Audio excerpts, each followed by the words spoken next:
person down to the ground, even if you're inside the pool, that the integration starts. Okay? As soon as the person is like in contact with the back, with the floor, and he or she is grounded back, the integration actually starts. Okay? So the first stage, I think, should be eye contact. Yeah? So maybe I will even write it. Ofer is teaching me new ways to work. I never worked with a board. So eye contact. Yeah, so beautiful handwriting. It's Eye contact. So I think that's the first thing. And we bring someone back in the same way that after a breathwork session or after a psychedelic session, when someone is opening her eyes and he or she have a guide, because sometimes we have experiences without a guide. You want to meet the eyes of the person, you know? So if you ground the person back and he or she is opening the eyes and you're like just looking the other way, this can create a feeling of like rejection, of abandonment, of you not caring, many things, you know? It's a couple of times actually I came to speak about it during our practice in this couple of weeks, because I noticed that some of you finish and you start to already organize the pool and you put the floaters, and I will not say names, but maybe the one that you do already knows. Don't do it. You finish whatever you still have to take care until the person is opening their eyes and they're with you and they know that you are with them. You don't take care of anything else, okay? This is something that I really want everybody to remember. Because it's really important for them, for the healthy separation, to know that even though that you're separated, and for some people the separation is a very painful part of their life, you're still present with them. Can I ask you a question about that? Yeah. So usually when they open their eyes, you think it's best to literally be in front of them so that you're the first thing they see? It's a good question. So not necessarily. Okay. It's a good question. I think that you should be there waiting for them to look at you.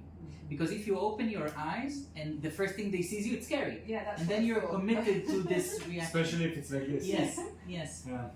Giving space, but yes. Being in their eyesight. Yes, and looking at them. So when they turn their look at you, you meet their eyes. You know, you're not looking somewhere else, but you're not right in front of them.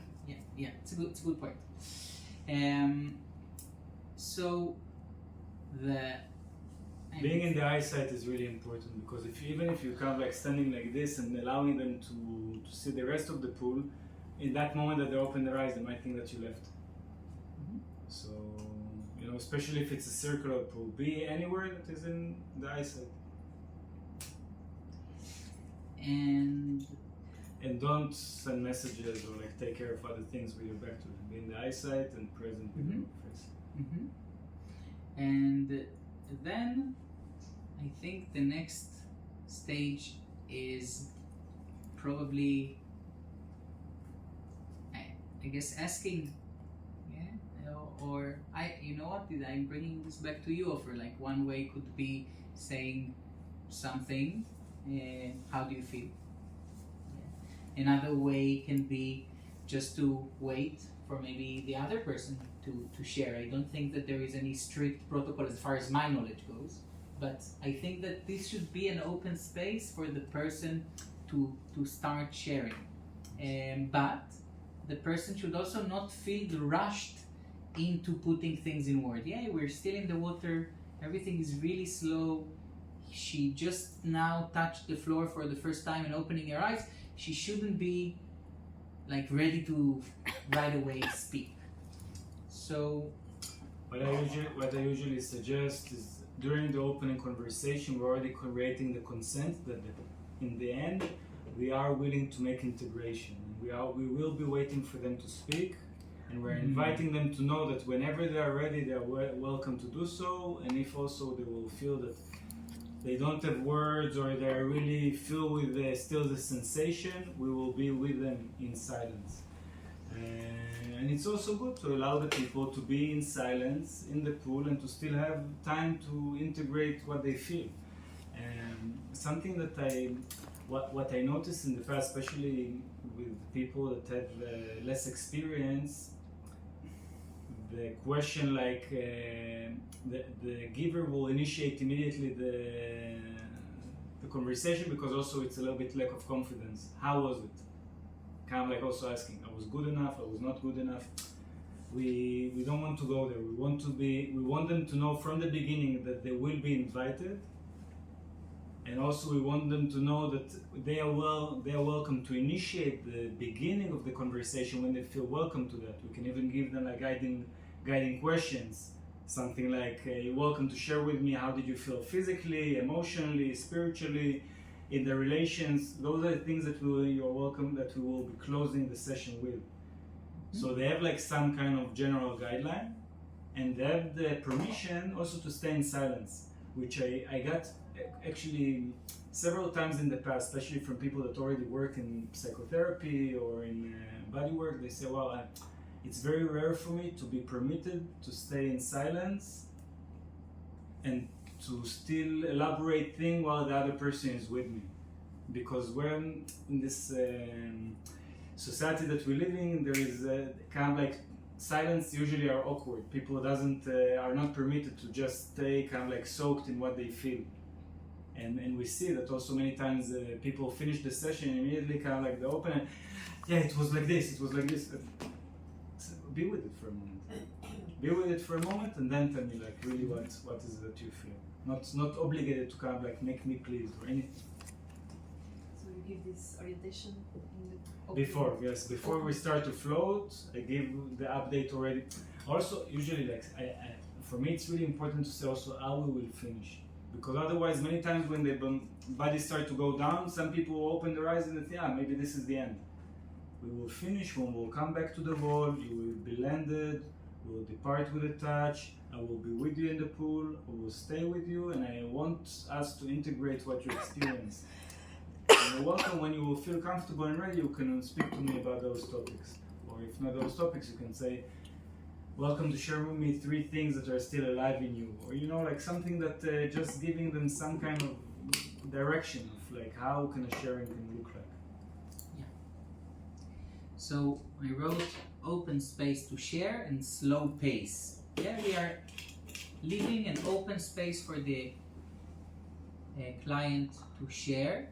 Just the first things. Before we don't ask questions, we just invite to share. How was this for you? Completely open invitation. He or she can say whatever. Okay? We don't interrupt this sharing. We only listen, like you listen to each other now. We only listen, and when the person finishes, and it's okay if it takes a long time. Don't rush them to finish what they have to say. Like they will finish.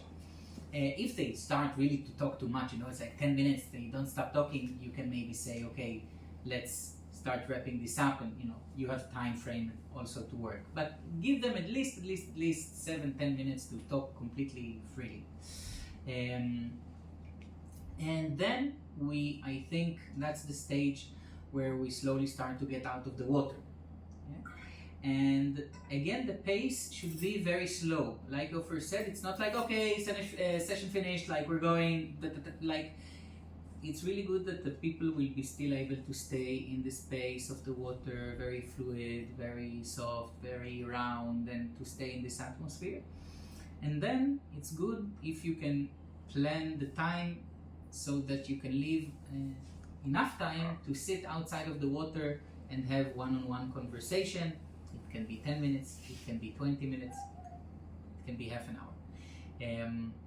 And in this session, we want to, in a way, do what you guys did now in the sharings. We want to ask an open question and let the person share without interrupting. So, how this felt in your body? How does your body feels right now? Yeah, maybe it's even more important. You know what? I think it's more important. than to ask how did your body feel back then when we were in the water. How does your body feel right now? Yeah? And I think we want to know, and this is a conversation we're going to have soon, we want to know that we are not letting a person go out back to the world when he or she are disintegrated or are too emotionally activated or feeling detached from the body. You know, we want to really see and feel that the session is closed, that this person can go out to this crazy world outside and drive a car and have an argument with their girlfriend and like live life without being so exposed. Yeah, because we talked about how the water are dissolving all our protections and our everyday layers we take on ourselves, and then we in a way want to zip back at least one layer on us before we go out to the world. Okay, so we want to ask, how is your body right now? And if someone is saying, actually I don't feel my body, I see myself now from the outside, yeah, this is a sign that someone is detached. Yeah, and we don't want someone leaving the clinic and leaving us when he or she is feeling completely detached from the body. Okay, and we cannot really go dive deep now into how to bring people back in such situations, but very, very, very simply, I will say we want to be very gentle and help the person be more in touch with the here and now in the body. Yeah, share with me how your body feels right now. You can maybe invite the person to put a hand on his or her heart. Yeah, you can like feel how your belly moves with the breath. You can feel the support of the ground. Yeah, you can look around you, and because we close our eyes and then we are in this hyperspace inside our consciousness, and then when we go back to physical space, it's sometimes really good to just look around and see, this is where the kitchen is, this is where the ceiling fan is, this is where the exit is. Just reorient yourself back in space. Yeah, so you don't have to do it with each client after every session. It's just like small techniques to help people be more grounded in their body if they feel that they're separated from their body. Yeah, there's other techniques to do it also, but very, very gentle touch, and also in very simple areas like holding hands, putting a hand on your shoulder, a hand on the knee. Yeah, not like something on the belly, on the thighs, not something intimate, not this sort of touch. Just very simple grounding touch, like loving eyes, reorient yourself in space, feel your breath. We want to stay in slow pace and help the person be back in their body. Okay, so that's a good question. How does your body feel right now? Okay. Another question is, how do you feel? Yeah, like thoughts, emotion. How do you feel? You know, maybe after you ask, how do you feel? They will say, I feel really, really sad. Okay, so if someone is feeling really sad or feeling anything, we want them to talk about it. You know, this is why they came. They came to be more in touch with their emotions, with their life, with their inner parts. So, I mean, I think it's important also to actually really plan your time in advance and understand that these conversations can take a while.